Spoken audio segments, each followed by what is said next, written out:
ఏపీలో వినిపించేదంతా న్యూస్ ఏంటి అంటే త్వరలోనే లోకేష్ని సిఐడి అరెస్ట్ చేయబోతోంది అని. కానీ ఇప్పుడు న్యూస్ ఏంటంటే ఇప్పుడు వినిపిస్తుంది ఏంటి అంటే సిఐడి వలలో లోకేష్ ఉన్నారు అంటున్నారు. అసలు లోకేష్ వలలో సిఐడి పడిందా లేకపోతే సిఐడి వలలో లోకేష్ పడ్డారా, అసలు ఏం జరుగుతోంది? ఈ అంశానికి సంబంధించి మనతో మాట్లాడడానికి, వారి విశ్లేషణ మనతో పంచుకోవడానికి ఈరోజు మనతో పాటు ఉన్నారు సీనియర్ జర్నలిస్ట్ జగదేవ్ ఉన్నారు. వారితో మాట్లాడదాం. నమస్తే అండి. నమస్తే. అంటే చాలా రోజుల నుంచి కూడా లోకేష్ని అరెస్ట్ చేస్తారు సిఐడి అని చెప్పి న్యూస్ వినిపిస్తుంది. కానీ ఇప్పుడు ఏంటంటే లేటెస్ట్గా అది రివర్స్లో వినిపిస్తుంది.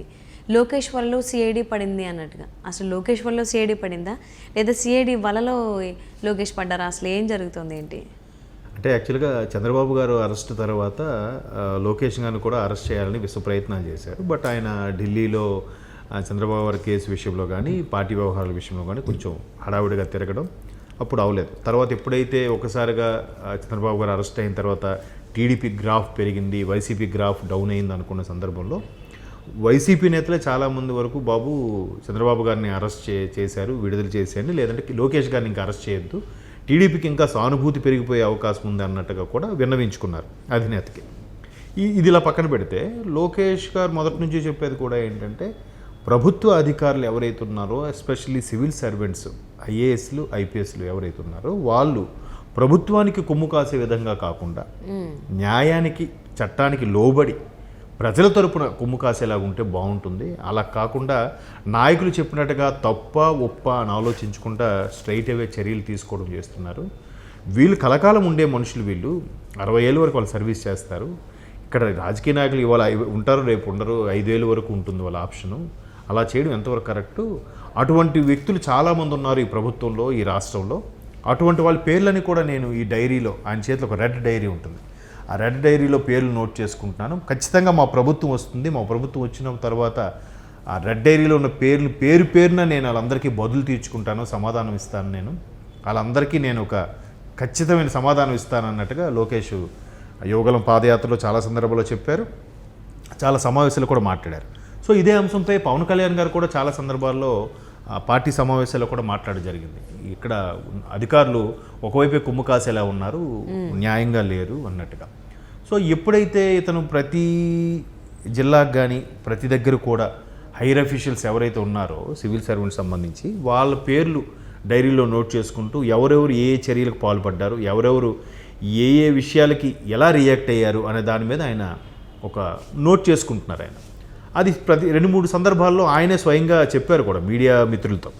సో ఇప్పుడు ఏంటంటే బాబు గారు అరెస్ట్ తర్వాత లోకేష్ గారి అరెస్ట్ని చేద్దామనుకున్న సిఐడి మరలా టీడీపీకి గ్రాఫ్ పెరిగిపోతుందనే నేపథ్యంలో అరెస్ట్ ఆపారు. బట్ ఇప్పుడు సిఐడి వాళ్ళు కన్ఫ్యూజ్లో ఉన్నారు, టెన్షన్ పడుతున్నారు.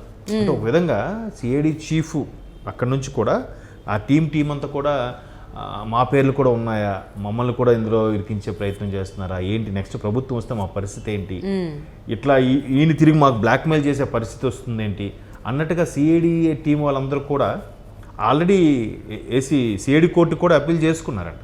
బట్ అది రేపు 9వ తేదీకో ఎప్పటికో వాయిదా కూడా పడింది, జనవరి 9కి. సో అంటే ఇప్పుడు అర్థం కానిది ఏంటంటే సామాన్య ప్రజలకు కానీ నాలాంటి వాళ్ళకి కానీ ఇప్పుడు సిఐడి వాళ్ళు ఏదైతే నిజంగా తప్పు చేశారు లోకేష్, లేదంటే ఇన్నర్ రింగ్ రోడ్ విషయం అవని, కేబుల్ విషయంలో కానీ, లేదంటే ఇంకేదో విషయం అయినా కానీ తప్పు చేశారనుకున్నప్పుడు సాక్ష్యాధారాలతో అరెస్ట్ చేయొచ్చు కదా. అలా చేయకుండా చేద్దామా వద్దా, కోర్టుకి అప్పీల్ చేయడము, మళ్ళీ విత్డ్రా అవ్వడము అంటే ఏంటి, కోర్టుకి అప్పీల్ చేసి వారెంట్ తీసుకోవాలని ప్రయత్నిస్తుంటే సరైన సాక్ష్యం వీళ్ళ దగ్గర మేబీ లేదేమో, అందుకే కోర్టు కూడా వారెంట్ ఇష్యూ చేయలేకపోతుందేమో. చంద్రబాబు గారి విషయంలో కూడా అలాగే జరిగింది కదా. మీరు అరెస్ట్ చేశారు, ఏ ప్రాతిపదికన అరెస్ట్ చేశారు, ఏది లేదు, ఉన్నాయి సార్, చూపిస్తాం సార్, ఇట్లాగా చెప్తున్నారు పొన్నవోలు గారు కానీ మన సుధాకర్ రెడ్డి గారు కానీ. సో అలాంటప్పుడు సాక్ష్యాధారాలు ఉన్నప్పుడు ఆల్రెడీ కోర్టు మొట్టికాయలు వేసింది కాబట్టి సాక్ష్యాధారాలు ఉన్నప్పుడు సాక్ష్యాధారాలు చూపిస్తే ఖచ్చితంగా మీరు అరెస్ట్ చేయొచ్చు అని కూడా చెప్తుంది కోర్టు. లేదా ప్రాపర్ ఇన్వెస్టిగేషన్ జరిగిన తర్వాత దానికి సంబంధించిన సాక్ష్యాధారాలు సేకరించి పక్కన పెట్టిన తర్వాత దాన్ని చూపించి మేజిస్ట్రేట్ ద్వారా కానీ జడ్జి ద్వారా కానీ ఆ సిట్టింగ్ జడ్జి ఎవరైతే ఉన్నారో వాళ్ళ ద్వారా కానీ అరెస్ట్ వారెంట్ తీసుకోవచ్చు. అలా తీసుకోవట్లేదు, అలా చూపించట్లేదు. సో ఇప్పుడు ఈయన తిరిగి మాకు రెడ్ డైరీలో పేర్లు రాసుకొని మమ్మల్ని బెదిరిస్తున్నారు, ఇండైరెక్ట్గా బ్లాక్మెయిల్ చేస్తున్నారు, ఒక డిపార్ట్మెంట్ని ఈ విధంగా కించపరిచేలాగా మాట్లాడడం ఎంతవరకు సమంజసం అన్నట్టుగా సిఐడి వాళ్ళే అక్కడ సిఐడి కోర్టుకి ఆశ్రయించడం జరిగింది. దాని మీద కేసు కూడా వాళ్ళు టేక్అవుట్ చేశారు. రేపు జనవరి 9కి వాయిదా పడింది దాని మీద విచారణ.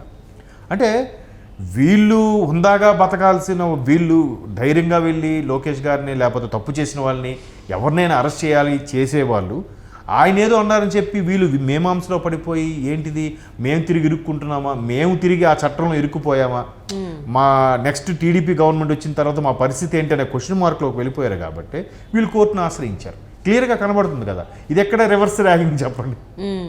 ఇప్పుడు ఆయన తప్పు చేస్తే ఆయన అరెస్ట్ చేసేవచ్చు కదా, ఏదో ఆయన అరెస్ట్ చేయకుండా ఆయన రెడ్ డైరీ ద్వారా మమ్మల్ని ఇబ్బంది పెడుతున్నారు అనే విధంగా సిఐడి వాళ్ళే కోర్టులో కేసు వేయడం అనేది కొంచెం హాస్యాస్పదంగా కూడా అనిపిస్తుంది నాకు. అంటే చంద్రబాబు నాయుడు గారిని అరెస్ట్ చేసిన తర్వాత ఆధారాలు లేకుండా అరెస్ట్ చేసి జైల్లో పెట్టడం ద్వారా అసలు ఏం జరిగింది ఆంధ్రప్రదేశ్లో, అసలు పరిస్థితులు ఏ విధంగా తారుమారయ్యాయని అందరం చూసాం, అందరికీ తెలిసి వచ్చింది ఏంటి అనేది.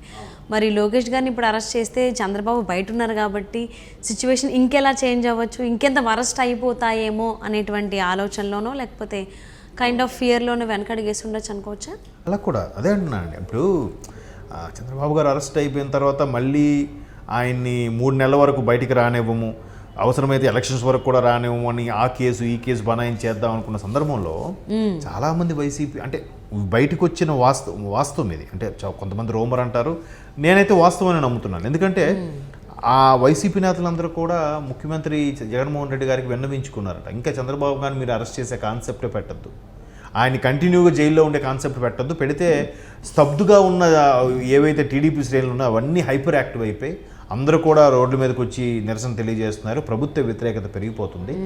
దీన్ని ఆసరాగా తీసుకొని మీరు యువకాలంలో ఉన్న లోకేష్ గారిని కూడా అరెస్ట్ చేస్తే ఇంకాస్త ఇబ్బందులు ఎదుర్కొంటాం, మరి అలా చెయ్యొద్దు, ఇట్లా ఉండడం వల్ల మన పథకాలతో ప్రజల్లోకి వెళ్దాం, ఇట్లా చేయడం వల్ల మరి కక్ష సాధింపులా క్లియర్గా అర్థమైపోతుంది, ప్రభుత్వ వ్యతిరేకత పెరిగిపోతుంది అని కూడా చాలామంది నాయకులు విన్నవించుకున్నారట. దానికి బెస్ట్ ఎగ్జాంపుల్, ఎప్పుడైతే రాజమండ్రి సెంట్రల్ జైలు నుంచి బెయిల్ మీద బయటకు వచ్చారో సాయంత్రం 5 గంటలకి 4కో 5కో బయటకు వచ్చిన ఆయన మరుసటి రోజు తెల్లవారి 5 గంటలకు విజయవాడ రీచ్ అయ్యారు. దారి పొడవునా కాన్వాయ్కి జై జయధ్వానాలు హర్షధ్వానాలు పలికారు కార్యకర్తలు కానీ అభిమానులు కానీ. సో ఆ ప్రపంచం చూసాక కొంచెం భయం అనిపించింది. మేబీ చేంజ్ అయిపోతున్నారు జనాలు, ఖచ్చితంగా మనకి ఈసారి ఏ ముఖం పెట్టుకుని ఓట్లు అడుగుతాం కాబట్టి మీరు ఎప్పటికీ ఇంకా అరెస్ట్ పర్వాలు ఆపేయండి అని కూడా రిక్వెస్ట్ చేశారట. సో ఇప్పుడు కూడా లోకేష్ని అరెస్ట్ చేస్తే మళ్ళీ ఇంకా ఎలక్షన్స్ ఇంకా దగ్గర పడతాయి కదా, దగ్గర పడినప్పుడు ఇంకేమవుతుంది, ఇంకొంచెం కాస్త సానుభూతి పెరిగిపోతుంది, అరే కరెక్టే కదా ఇది అన్నట్టుగా. సో అందుకు అరెస్ట్ చేయకుండా ఉండలేకపోతున్నారు, ఇంకా లాభం లేదని చెప్పి సిఐడి వాళ్ళ ద్వారా అరెస్ట్ తిరిగి కేసు పెట్టించే ఆప్షన్ పెట్టుకున్నారేమో అని నా అభిప్రాయం. అసలు ఎప్పుడైనా సిఐడి వాళ్ళు వేరే వాళ్ళ మీద కేసు పెట్టడం జరిగిందా ఇంతకుముందు? అంటే జరుగుతాయండి కొన్ని సందర్భాల్లో. ఒక పర్టికులర్గా బలమైన వ్యక్తి బయట బెయిల్ మీద తిరుగుతున్నప్పుడు సార్ వాడి సాక్ష్యాలు తారుమారు చేసే అవకాశం ఉంది, లేదంటే వాళ్ళు ఏమైనా అలా కాదంటే ఇప్పుడు లోకేష్ గారి మీద ఎలా అయితే ఉందో దీని ఆ సిచ్యువేషన్స్ ఇంతకుముందు ఏమైనా జరిగాయి అంటే నేను ఇంతవరకు వినలేదు. ఎందుకంటే ఒక రెడ్ డైరీని చూపిస్తున్నప్పుడు ఆ రెడ్ డైరీకి భయపడి వీళ్ళు రియాక్ట్ అవ్వడం అనేది అదేదో అంటారు చూస్తారా, పుచ్చకాయలు దొంగ అంటే భుజాలు తడుపుకున్నారు అన్నట్టుగా, గుమ్మడికాయలు దొంగ ఎవరంటే భుజాలు తడుపుకున్నారు, అట్లా ఏది ఎందుకు వీళ్ళంతగా రియాక్ట్ అయ్యి ఆయన మీద కోర్టుకి సిఐడి కోర్టుకి అప్పీల్ చేశారనేది కూడా అది వాళ్ళనే అడగాలి. ఇంకా ఇదైతే జనవరి 9కి రేపు వాయిదా ఉంది, ఇప్పుడు క్లారిటీ వస్తుంది. ఈలోగా వీళ్ళు కూడా కాముగా ఊరుకుంటే పోయేది కదా, తిరిగి కేసు పెట్టడం అనడం వల్ల ఇప్పుడు లోకేష్ గారు నిజంగా వీళ్ళంతా తప్పు చేశారు కాబట్టి లోకేష్ గారు రెడ్ డైరీ పట్టుకున్నారనే విషయం ప్రజలకు మరికొద్దిగా అర్థమయ్యి లోకేష్ గారి ఇమేజ్ పెరుగుతుంది. ఇక్కడ పోలీసుల మీద నమ్మకం పోతుంది సిఐడి వాళ్ళ మీద. అంటే ఏంటి వ్యవస్థలు అలా ఉన్నాయి, అది పర్టికులర్గా ఒక్కళ్ళనే అనలేం, అందులో ప్రజలు కూడా కొంత భాగస్వాములు ఉంటే అయ్యుండొచ్చు. అంటే సిఐడి వాళ్ళు ఏ ప్రతిఫలం ఆశించి లేకపోతే ఏ ఫలితం ఆశించి ఏ లాభం ఆశించి ఈ పని చేశారో తెలియదు. చూద్దాం ఏ ఫలితాలు ఏ లాభాలు పొందుతారో రాబోయేటువంటి రోజుల్లో. Thank you so much for spending your valuable time.